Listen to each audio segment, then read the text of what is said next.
Apa yang ingin Bapak sampaikan kepada generasi muda?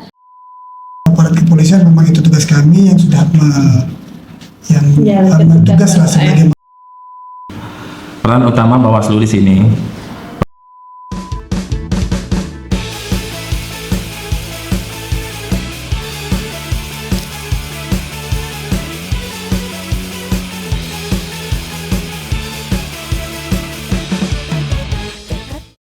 Assalamualaikum warahmatullahi wabarakatuh. Waalaikumsalam. Selamat siang teman pemilih. Selamat datang di podcast KPU Kota Prabu Muli.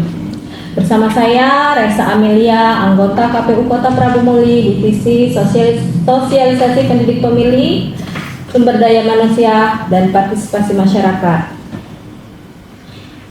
Teman pemilih, dalam podcast ini kita akan berbincang-bincang mengenai pemilihan serentak di tahun 2024. Sekarang sudah hadir bersama saya Kepala Satuan Intelkam Bapak Ibtu Romi Afriyadi SPSI MH. Selamat siang Bapak. Selamat siang. Apa kabarnya Bapak? Alhamdulillah baik. Alhamdulillah ya Pak. Dan juga kita kedatangan tamu juga dari Bawaslu Kota Prabu Muli, yaitu Bapak Beri Andika selaku anggota Bawaslu Korbit Penanganan Pelanggaran dan Penyelesaian Sengketa. Selamat siang Bapak. Siang. Apa kabarnya Pak? Alhamdulillah baik. Terima kasih Bapak-Bapak sekalian telah hadir di podcast KPU Kota Prabu Muli. Tidak terasa kita sudah melalui pelaksanaan pemilihan serentak tahun 2024. Dan pada kesempatan ini kami harap dalam bincang kali ini menjadi refleksi kita bersama dan dapat menyongsong suksesnya pemilu dan pemilihan di masa yang akan datang, serta menjadi suatu informasi yang bermanfaat bagi masyarakat. Kita mengingat pemilihan serentak di tahun lalu betapa lelahnya kita melaksanakan dan mengawasi pemilihan serentak. Tetapi alhamdulillahnya semua berjalan dengan lancar dan sukses. Kira-kira begitu ya Bapak-Bapak? Ya.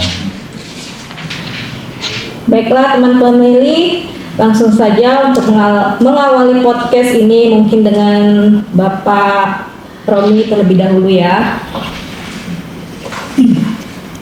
Izin Bapak. Ya. Apa sih Pak peran kepolisian dalam menjaga ketertiban keamanan masyarakat dalam pemilihan serentak tahun 2024? Baik, ya, menurut kami pemilihan umum ini kan merupakan pesta demokrasi yang menjadi fondasi dalam keberlangsungan pemerintahan ke depan. Jadi di sini dari pemilu ini dipilihlah wakil-wakil rakyat dan pemimpin-pemimpin daerah yang bisa menentukan arah kebijakan pemerintah pusat dan pemerintah ke depannya. Jadi memang peran utama Polri di sini sangat penting. Polri sebagai ujung tombak dalam keamanan dan ketertiban dalam pelaksanaan pemilu, sehingga dengan amannya pemilihan umum ini maka terciptalah kondusivitas masyarakat atau keamanan di lingkungan masyarakat. Dan dalam pemilihan umum ini ya, kita tidak hanya mengamankan calon ataupun pemilihan tersebut. Di sini kita mulai mengamankan tempat pemungutan suaranya, kemudian atau TPS ya, tempat pemungutan suara atau TPS-nya, kemudian kita juga melakukan pengawalan terhadap mulai dari pendaftaran calon peserta, lalu masa kampanye, masa tenang, sampai akhirnya di pemilihan umum tersebut. Jadi seperti itu ya peran dari Polri dalam mengamankan pemilihan serentak untuk di tahun 2024. Oh, jadi menjadi ujung tombak dalam pengamanan pemilihan serentak tahun 2024 ya Pak? Ya.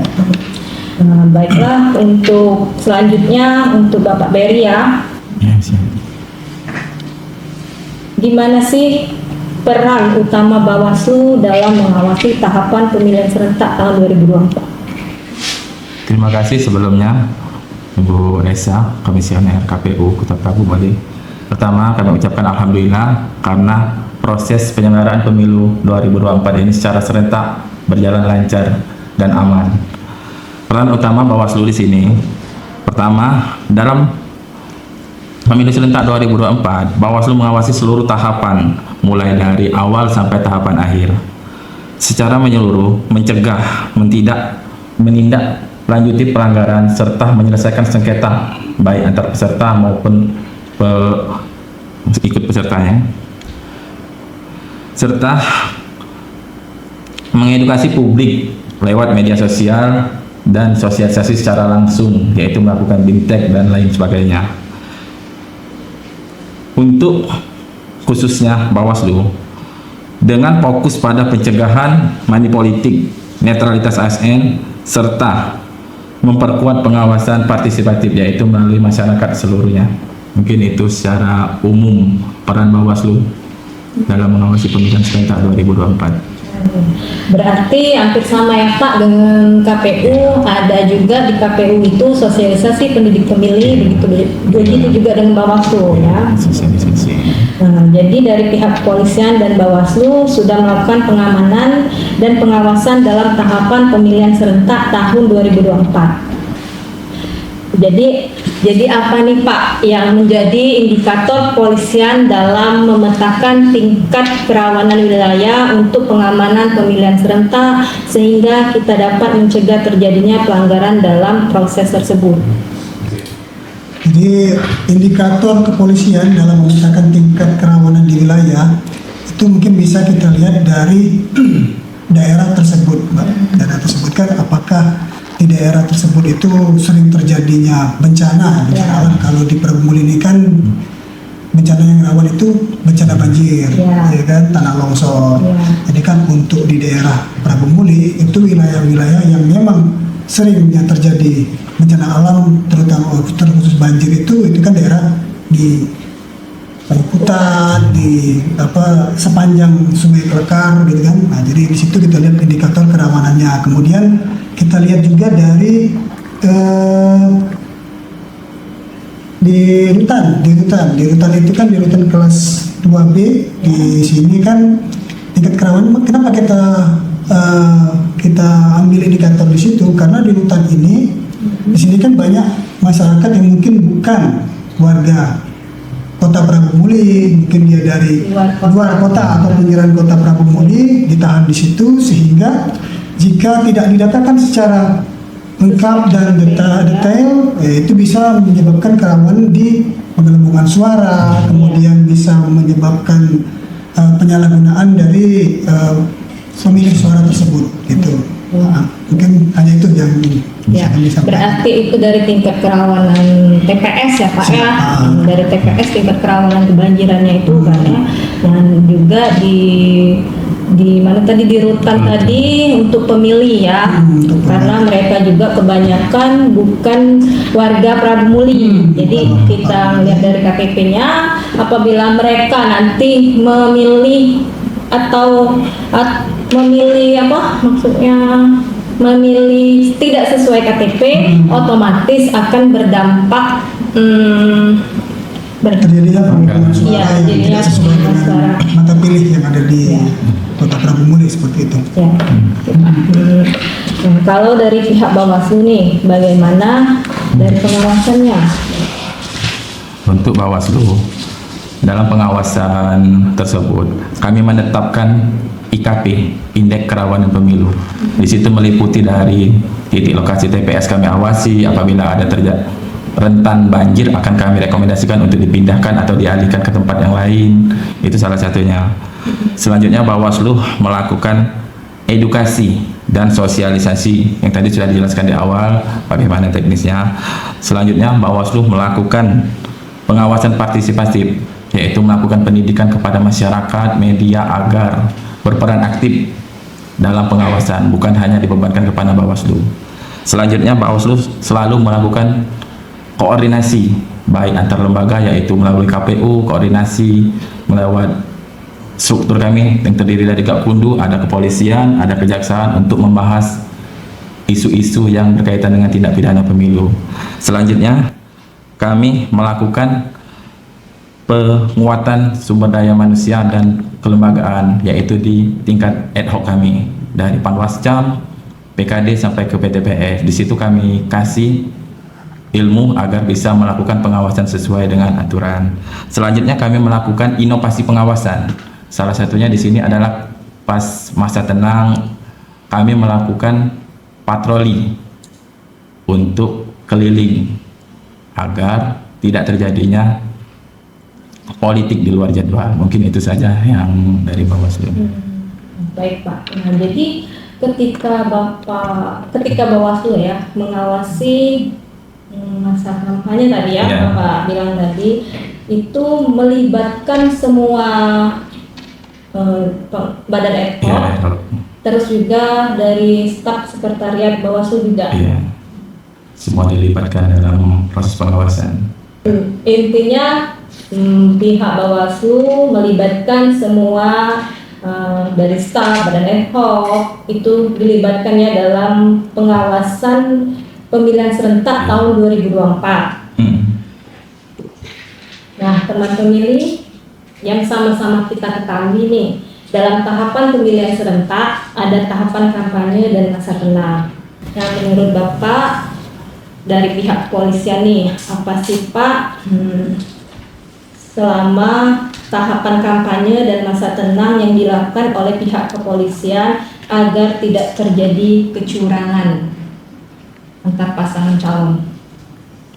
Jadi yang dilakukan pihak kepolisian selama kampanye dan masa tenang, Ya. Selama kampanye dan masa tenang. Jadi di sini kalau dalam hal kampanye, ya kita di sini peserta atau paslon, peserta pemilu atau paslon itu apabila mereka ingin melakukan kampanye, mereka wajib untuk memberikan informasi atau pemberitahuan kepada pihak kepolisian, sehingga dari pihak kepolisian bisa membaca dan melihat situasi keamanan di situ dan bisa mengamankan untuk kampanyenya tersebut. Karena apabila tidak ada pemberitahuan, kita bisa kecolongan juga ya, kecolongan juga kan nanti kan ada juga mungkin dari kampanye alasannya mungkin dari paslon itu mengatakan itu kita hanya baksos, ternyata dia di situ kampanye juga.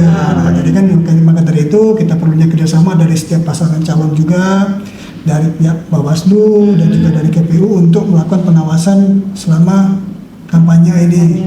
Nah, untuk masa tenang ini biasanya kita melakukan patroli skala besar, karena di masa tenang ini seluruh pasangan calon kan tidak boleh melakukan atau aktivitas selama kegiatan kampanye ya kan.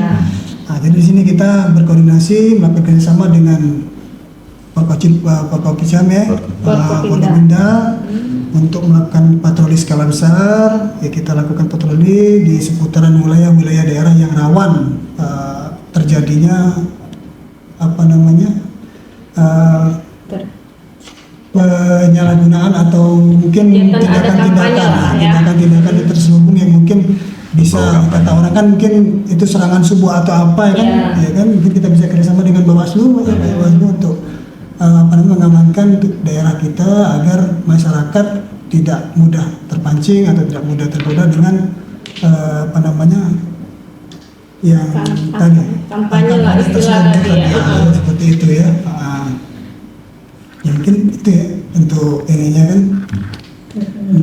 Ya pada saat itu juga pada masa tenang juga KPU juga melakukan patroli ya istilah tadi dari Bawaslu dan KPU juga melaksanakan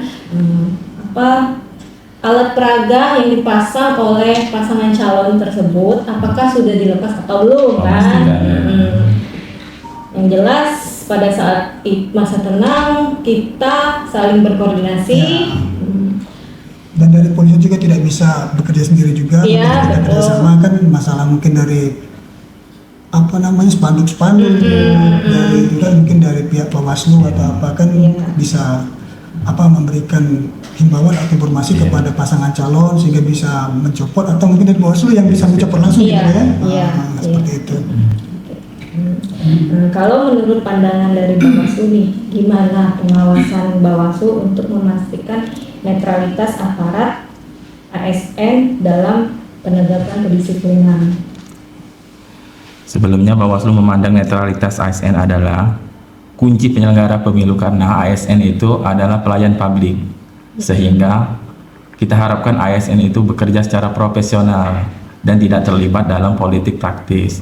Hal tersebut bisa mengganggu tugas dan fungsi dari ASN tersebut. Di sini kami selalu menekankan kepada ASN melalui BIMTEK pernah untuk melakukan netralitas terhadap ASN. Mungkin itu.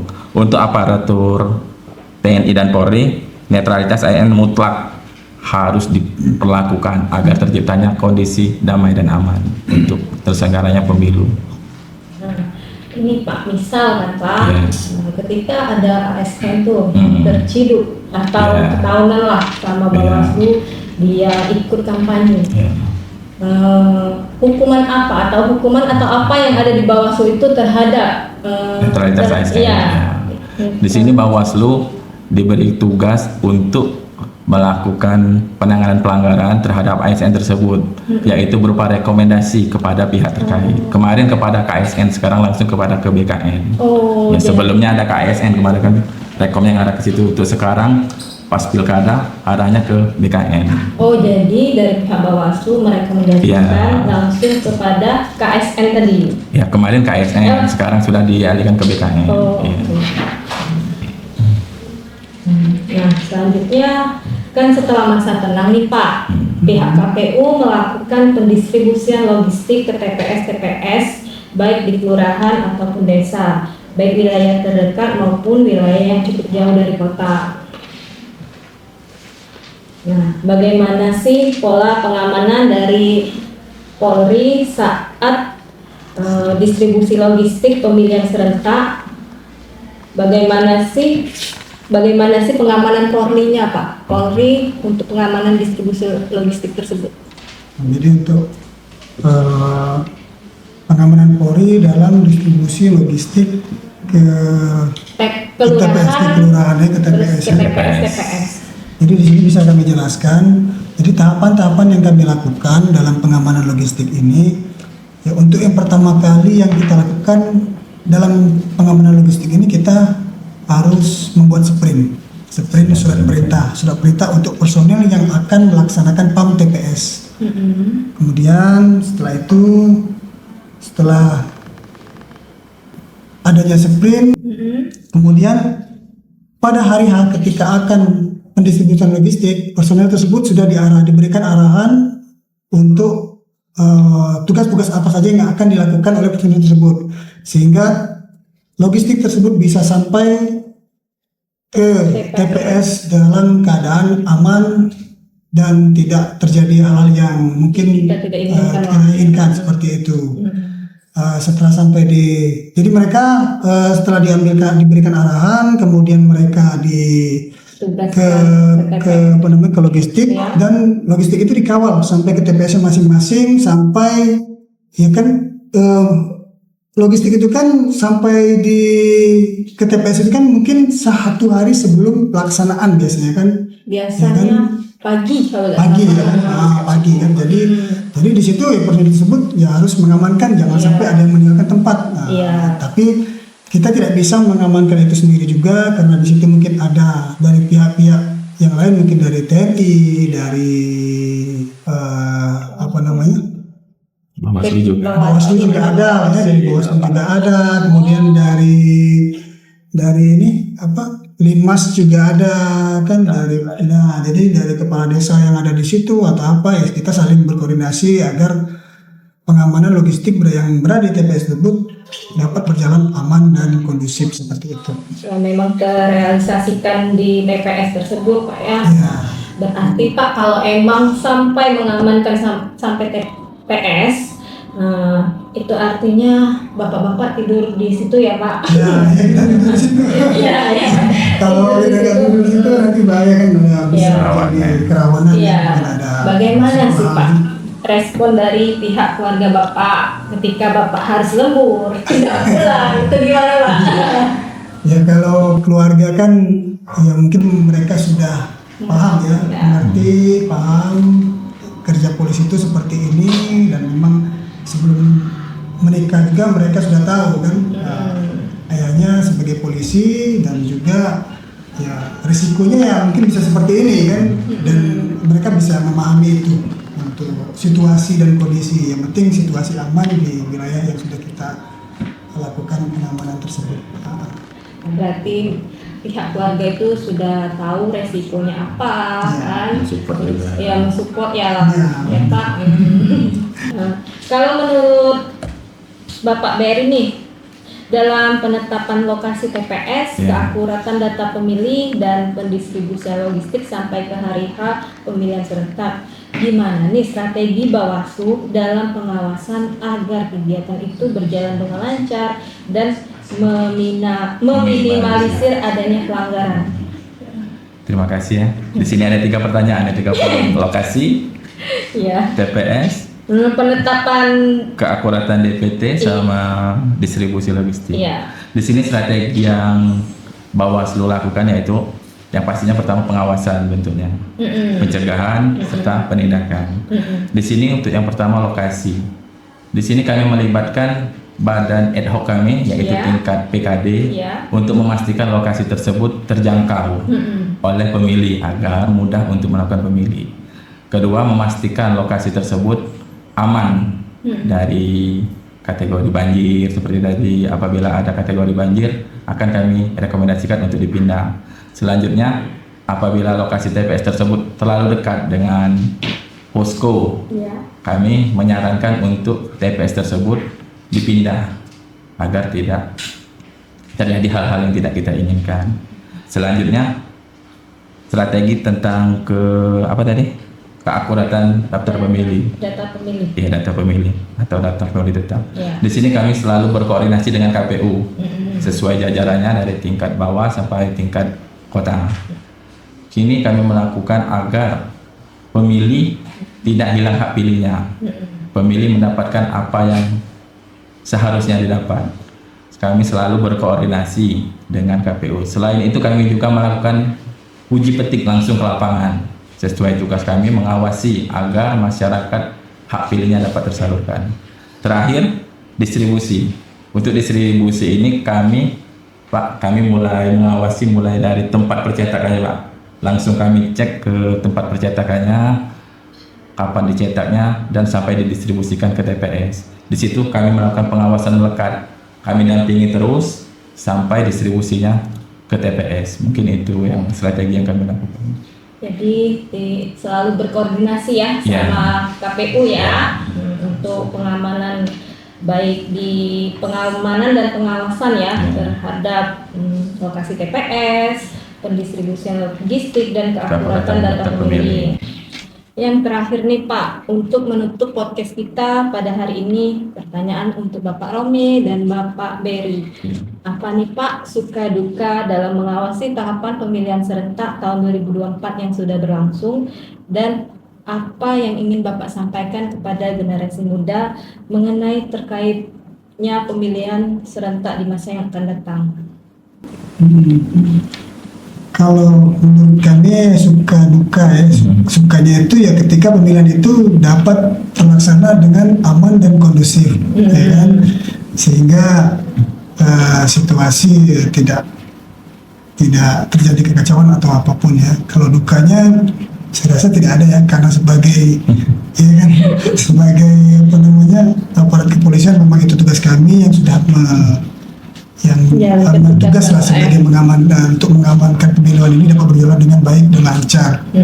Kemudian untuk pesan-pesan kepada pemuda saat ini untuk pemilihan umum ini, ya silakan gunakan hak pilih Anda, gunakan dengan baik, jangan sampai ada yang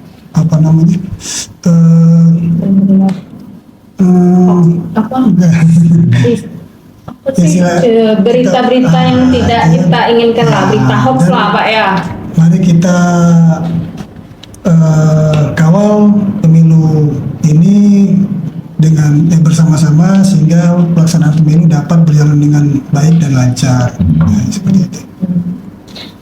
Jadi aku tuh sukanya tadi, alhamdulillah pemilihan serentak kita berjalan lancar, aman dan tentram ya Pak, damai.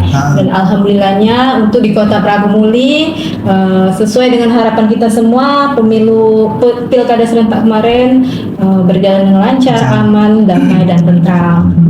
Nah, untuk Bapak Berry gimana Pak? Tidak jauh sebenarnya Bapak Romi. Sukanya tadilah ya. Harap ini pakai dulu.